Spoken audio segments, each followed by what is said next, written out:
So the racial makeup of LA is 48.7% white. But that includes Hispanics there, like the Oh, oh, dude, Mr. Race Scientist. Oh, that includes Hispanics. Okay, they're not real white. They're white. You mean? Oh my God, what the is this? We now have Anti-white racism is blatant in America. No one tries to hide it. Uh-oh. Tim Pool gonna get a lot of play from a particular community of defenders of the white race. Uh-oh. have institutions that are putting in tests. You know, like the Harvard lawsuits restricting white people, and oftentimes they're explicit in why they're doing it. They're outright saying too many white people. Yeah. So too many Asians. So we're gonna change the structure so that we get rid of them. And then you've got corporations that flat out tell people, "Oh, you're white. Sorry, we're not interested." I'll tell you a quick story. We had a pro skateboarder on this show a few months ago. He was a gay man, and he's like, it's not really a big deal. He's like, I don't go around telling everybody, but he got approached by a friend who said, hey, they're doing a commercial for, I think it was a shoe company. And it's like Pride Month or whatever. Would you want to be in it skateboarding? And he was like, oh, wow, that'd be cool. And when they submitted his reel, the people running the commercial said, why did you send us a white guy? So here is a gay man for their diversity commercial, and they said white person. Why'd you send us a white guy? Like, okay, just because he's gay doesn't mean he's not white. What? And then we played the commercial. No white people in it. Yeah. Yeah. I mean, I think actually you've actually hit on a really important insight. Tim Pool's talking about the Austin show here, by the way. Right, that a lot of people miss. And in fact, even people who've written on this issue miss. And an area where I differ a little bit from other folks who've written very good books in a slightly similar areas, guys like Christopher Caldwell and Richard Denania, kind of. Richard Denania? Richard Denane is literally a straight up white supremacist, bro. He's Palestinian, but pro-Israel. And also, it is also literally a dude who used to write like straight up Nazi shit back in the day. And his opinions haven't really reformed all that much, okay? Written books about this is that I don't think the Civil Rights Act in and of itself is the totalizing thing that gets us to where we are now. In that, as you point out, these laws are on the books and they're just getting ignored. Right. It's in the culture, this type of discrimination. And it really helps when we have folks like Alliance who will actually call this out on lawsuits. But right now, a lot of this discrimination is illegal and it's been happening in plain sight. Yeah, right. Yeah, I know. I think that's totally right. How did this happen? I'm not sure. It all happened kind of under the radar. There was a lot of push for years. Yeah, totally, dude. It's just this anti-white discrimination and systematized anti-white racism just kind of snuck in on us, dude. The war against whites, baby. It's real. How do we let this slip, guys? How do we let this slip under the radar? And then DEI, I think, put it on steroids as far as this kind of racialized view of the world and a zero-sum game where, you know, my racial group has to win and yours has to lose. But a lot of big businesses, institutions, and college and university setting as well, adopted these things and nobody challenged them legally. But it is starting to change. Some of the Harvard decision. Affirmative action was written by white people to benefit white people? No, that's not true. Affirmative action literally was written by a black Republican, but you are right about it being a Band-Aid solution. Affirmative action in and of itself is ironically a Republican policy. But the reality of it all is that affirmative action, albeit was in the direction of change and progress for some of the wrongs committed towards people of color, specifically black people, it just was always a Band-Aid. It never was like a real solution. Like Obamacare, Romneycare? No, not like Obamacare, Romneycare. Black Republicans at the time of the creation of the affirmative action were progressive. From the Supreme Court was kind of the first real shot across the bow, but that's not a limited decision. I think it's going to result in a lot of these programs, which really are patently illegal and ultimately undermine the core promise of the U.S. experiment, which is we're all equal before the law, regardless of our race, regardless of our sex, regardless of our religious convictions. And so I think in the end, the arc is going to be long, but we're going to prevail against this. Bro, this is so funny. Look at this chatter. For the fun time later, Top G, the fall of Andrew Tate. Brother, that was the video we just finished. Whoa, someone did a manufactured authenticity of Brett Cooper video. Let's go. Finally, someone's diving into this shit. Yo, let's go, son. Okay, this is fire. I don't know who Jose is, but, you know, much love to Jose. My goat. Okay, we'll do this. Because it's absolutely contrary to our founding principles, constitutional protections, and some existing laws and statutes as well. Well, I see two paths on this road we're on, and I'm hoping we win. I think a strong component of it would require a Donald Trump victory and a Republican victory in November, considering the stakes of this election.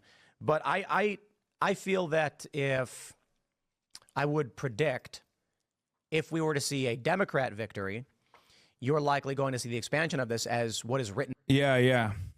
The war against whites. If you see a Democrat victory, you will see the expansion of the war against whites, which is real, by the way. Is that a joke? How do you not know Jose?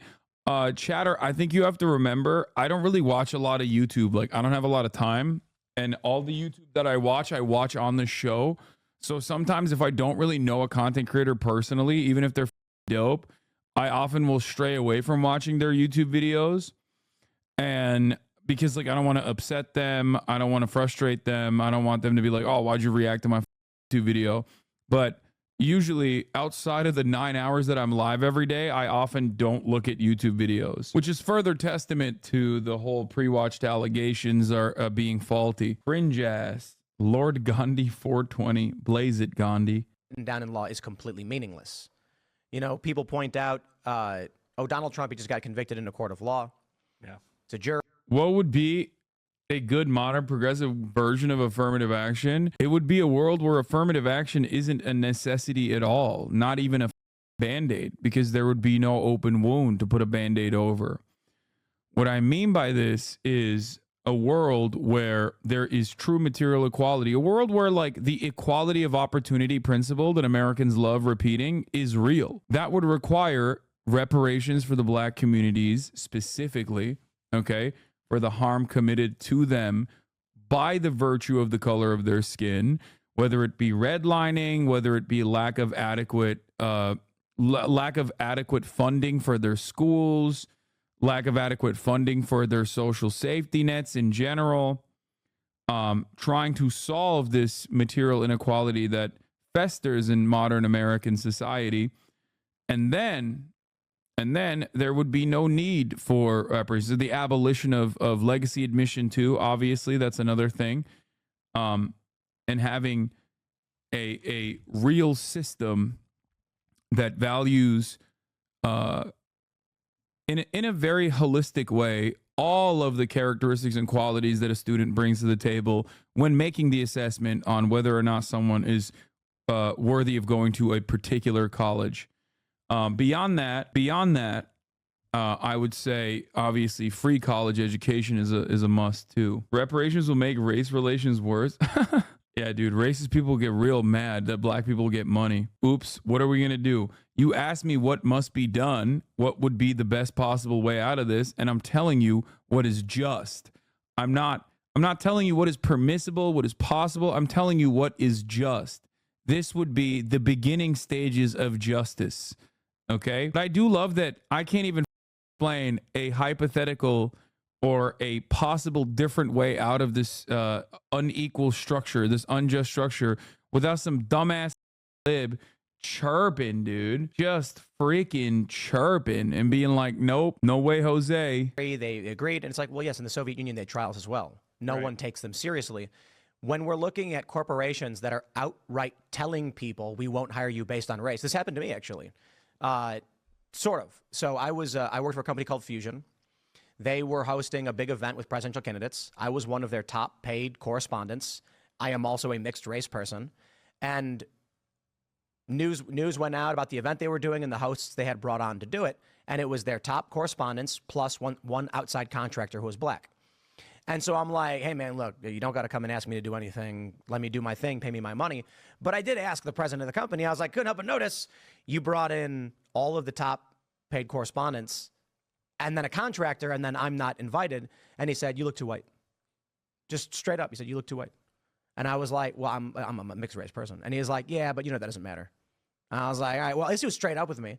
And they paid me a lot of money, so I was like, honestly, like, I'm if it was something I was pursuing, like I had applied for it, Right. I probably would have lost my mind.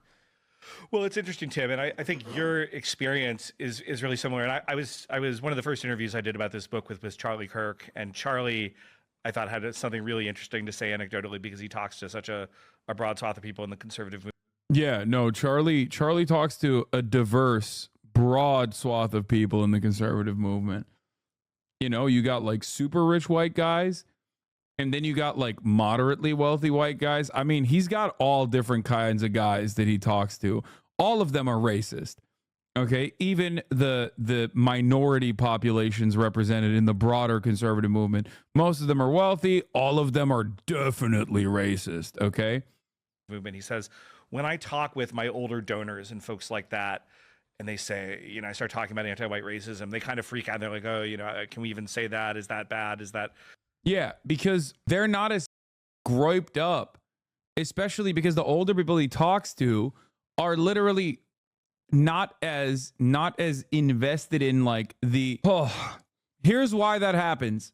Those older rich white guys that he's talking to, as opposed to the younger rich white guys that he's talking to, come from a different era where, one, they saw the civil rights movement happen, and more importantly than that, they probably have their material conditions pretty on a solid foundation.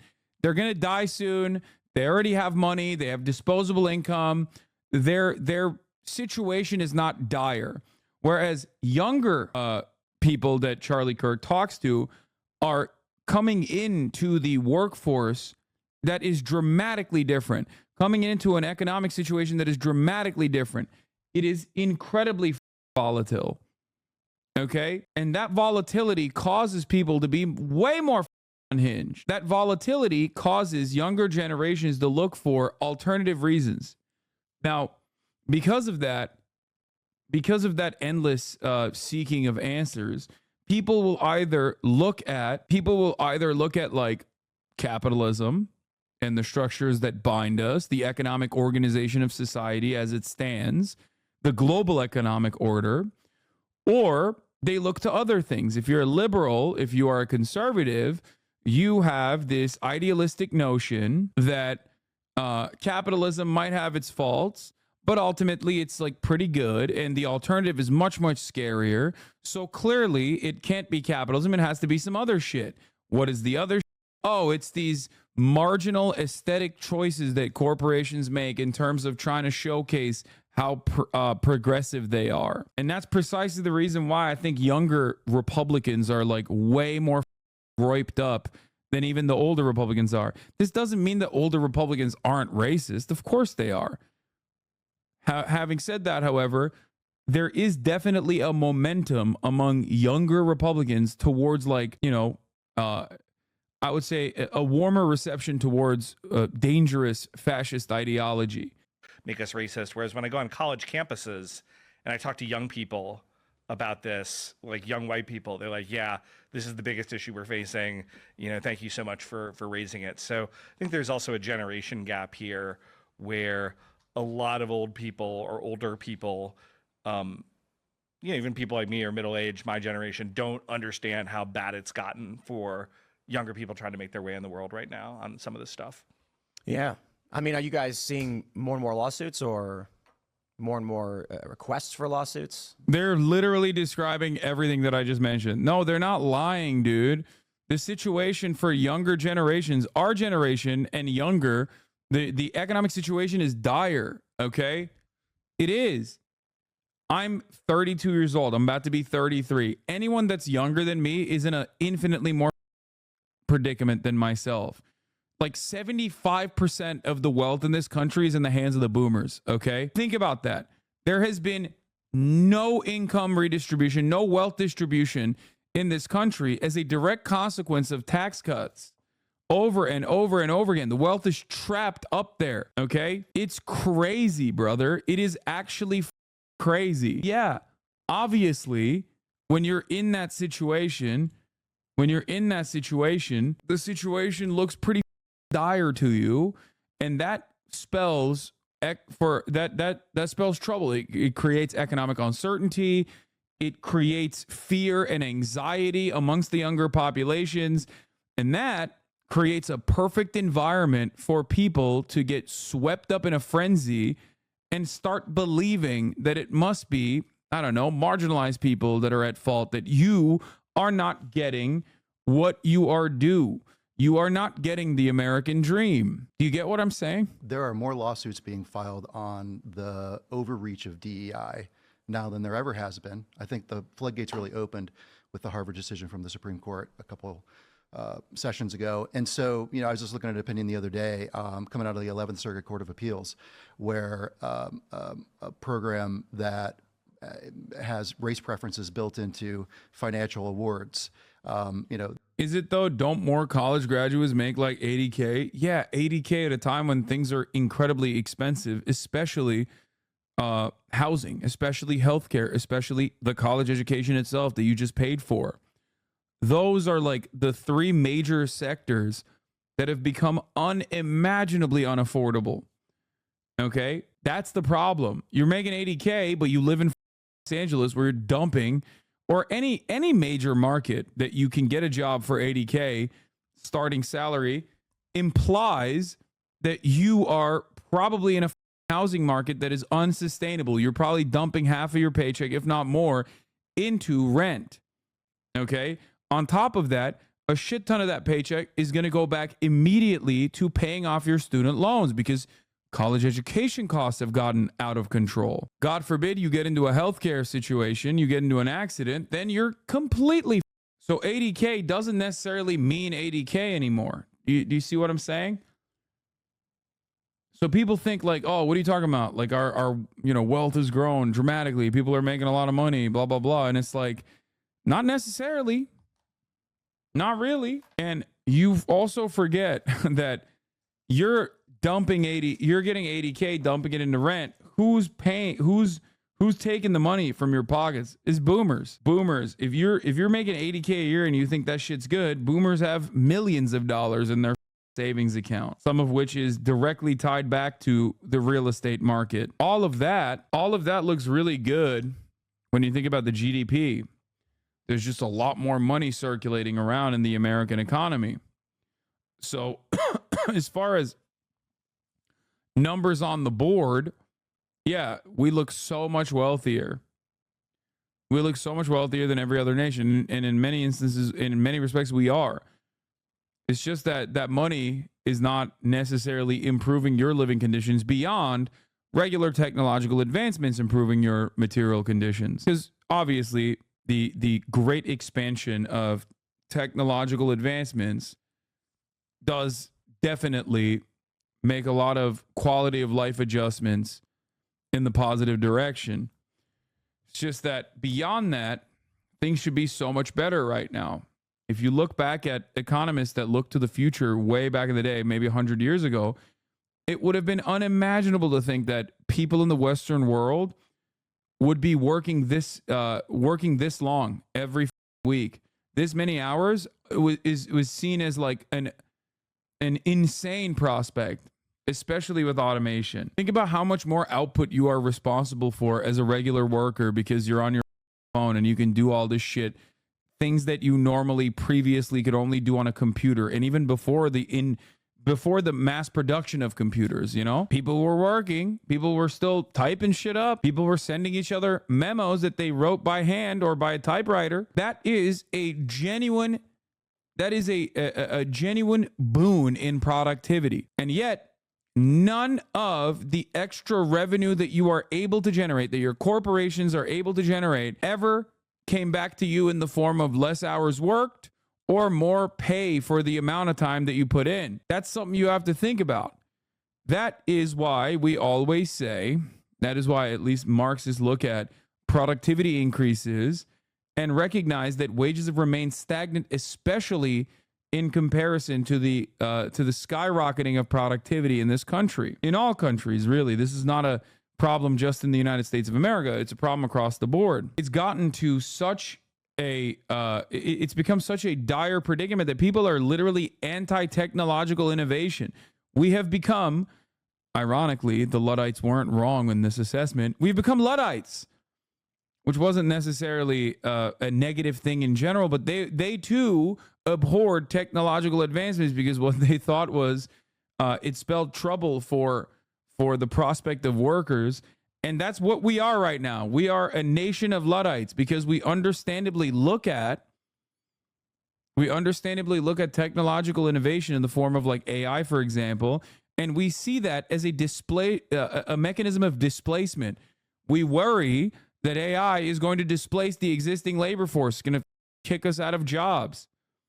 And in the process, a job that requires 10 people to do will now be done by one person. One person will be doing the job of 10. Maybe one person will be doing the job of 5, but they'll be working extra hours to make sure that they're doing the job of 10. That way, you fire 9 people and you eliminate redundancy in the corporation.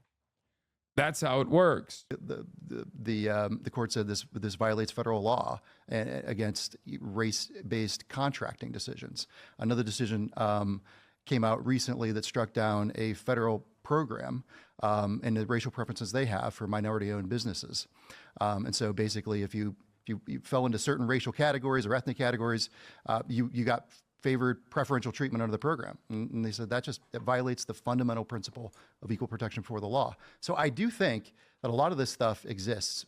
It's pervasive. But I also think the legal decisions are going to go the right way. They're going to stack pretty quickly. You were saying before, Tim, about the things that are written are ignored in many ways. But what we're worried about is what's happening behind the scenes, what's shrouded.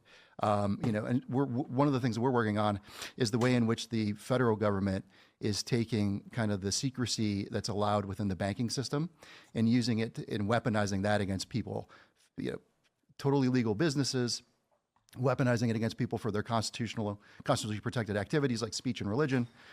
There's a lot coming out on this. I testified at Congress on this a few months ago, where we were actually caught up in it as well, ADF, where I work, Alliance Defending Freedom, because the FinCEN, part of the counterterrorism kind of ecosystem at the federal level, shared a document with big banks saying, look, around the January 6th,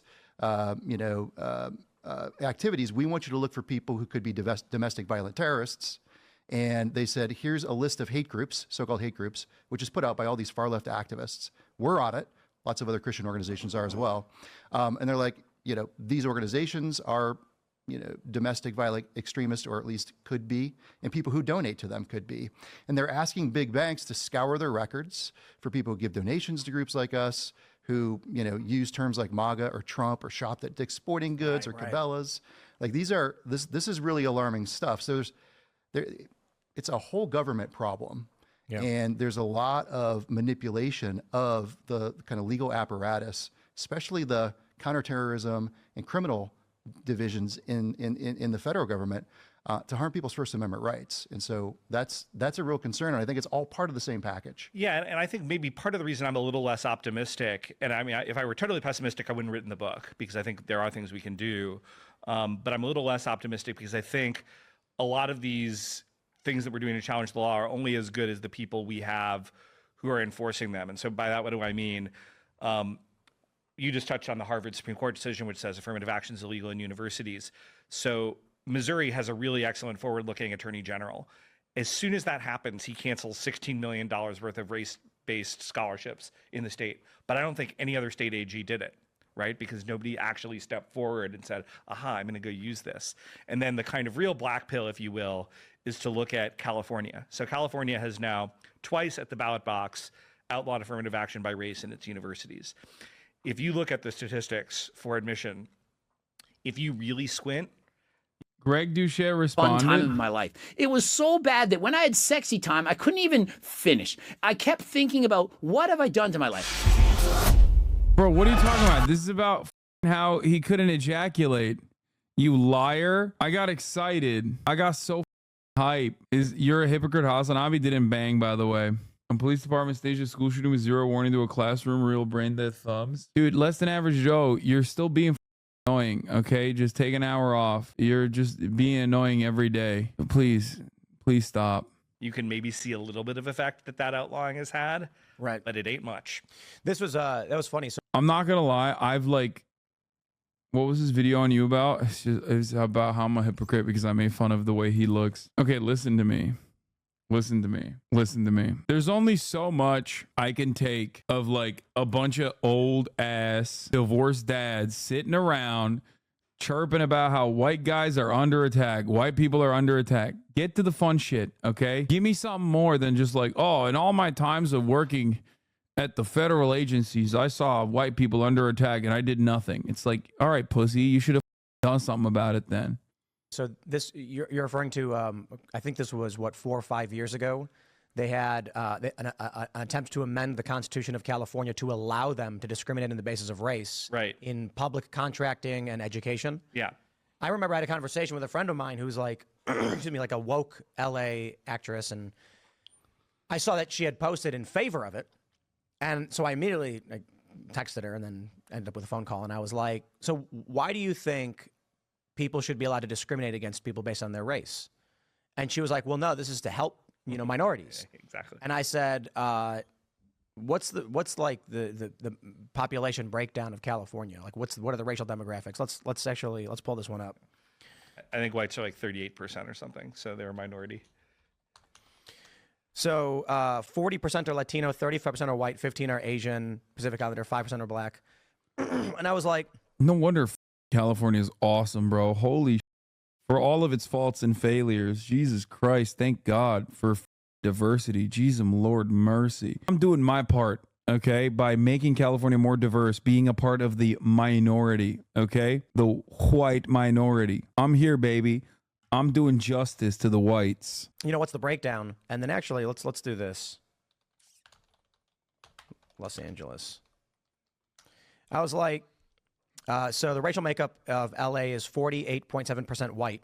But that includes Hispanics there. Like the dude. Mr. Race Scientist. Oh, that includes Hispanics, okay? They're not real white. They're white. You mean? There it is. non-Hispanic numbers. Well, it says 44.6 are Hispanic or Latino. Right, because of any race. it's if you look that, it's adding up to way more than 100, right? Because Right, there's a certain right. number of Hispanics who self-identify as white. So if I had to guess, the white non-Hispanic number. Oh, is right, that doesn't probably make sense, half does it? that. I asked her, I was like, do you think that in like these towns that in California that are predominantly white, do you think they're going to choose to be more or less racist? And she was like, What? well, I would assume more racist. And I was like, why would you want to give them the legal right to do so? Right. And she didn't have an answer. I feel like a lot of these activists just want to be racist. For real. I mean, that's it. I mean, like the outcome of amending the Constitution in the way they did, certainly at the state level could have some impact. Right. But there are counties that are predominantly white in California. There's the East, certain farming areas. And I'm like, That's not how any of it works. Also, the certain farming areas are so funny. No, man, the majority in farming areas in California are not white. That's only in your mind, okay? White people ain't farming, big dog. I don't think there's ever been a point in American history, unless you're considering Hispanics to be white now, okay? But usually they're not the white Hispanics that are in the farming communities.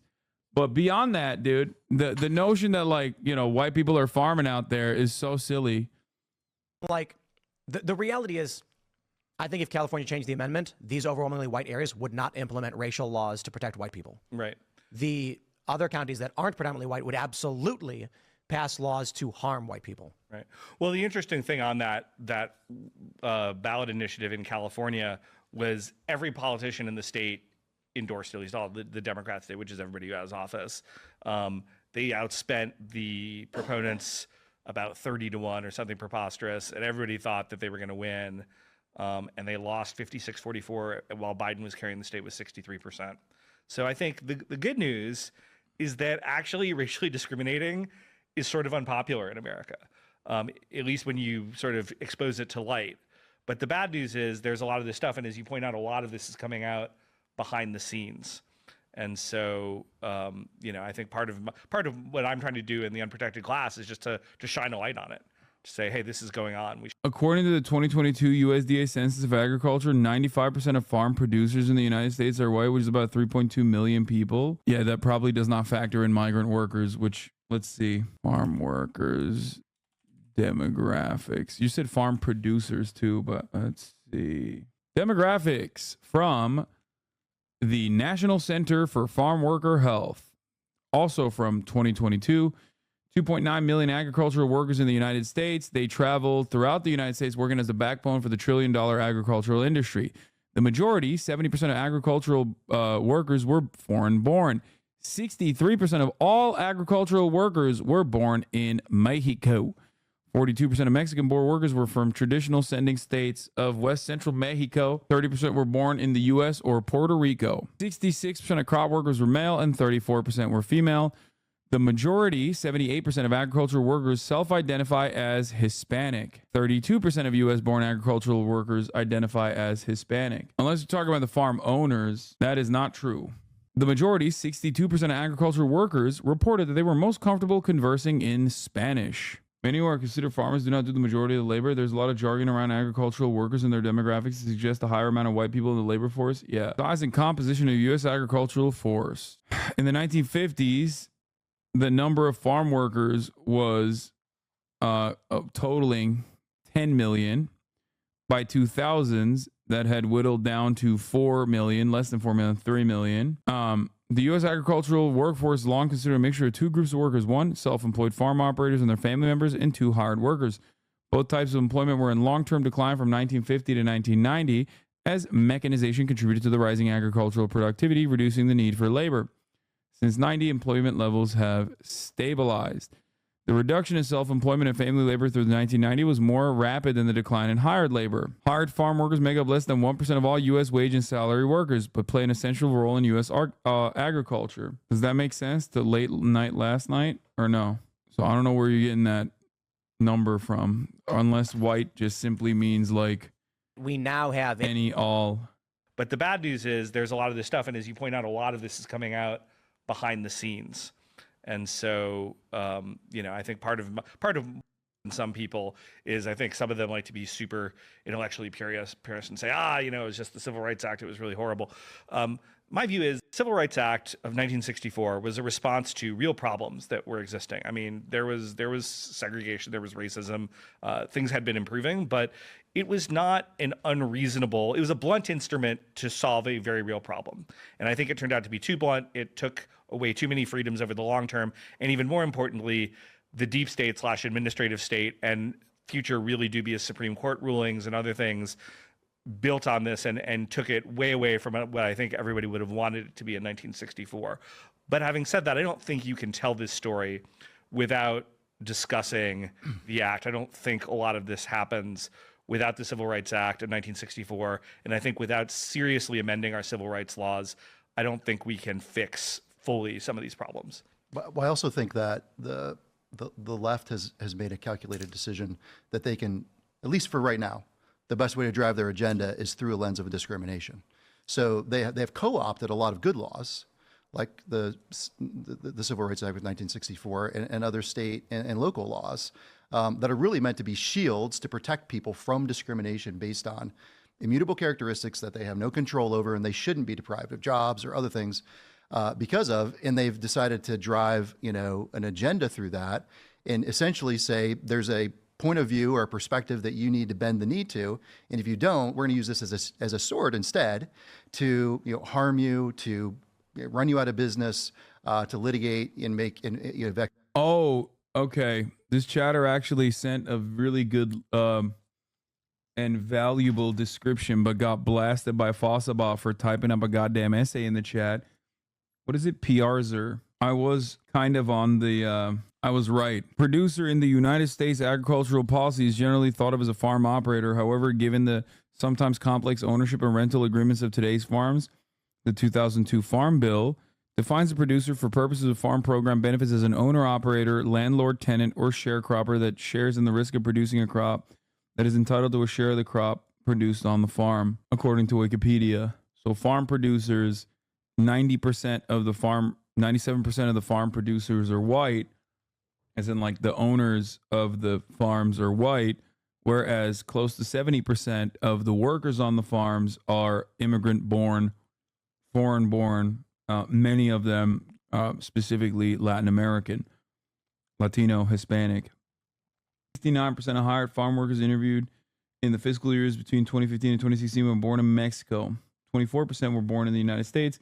1% were born in Puerto Rico. 6% were born in Central America, and a small portion originated from various other regions, including South America, the Caribbean, Asia, and the Pacific Islands. 83% of all farm workers were Hispanic. Oh, that's the thing that a lot of people, that designation of producer, farm producer, agricultural producer is a very nefarious one, specifically done to I guess like go along with the narrative that it's like it's the white farmers, when in fact you know, aside from the owner operator white farmers, many of the relationship that farmers have, and you see this in like Europe as well, oftentimes people wonder like why farmer revolts are rather reactionary.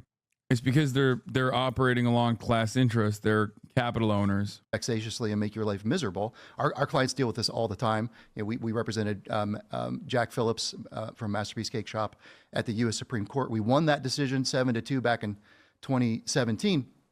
He's still been sued today because other folks in Colorado didn't like the outcome of that decision and just took the non-discrimination law and decided to Can't believe this was too boring for me to pay attention, like low key but high key.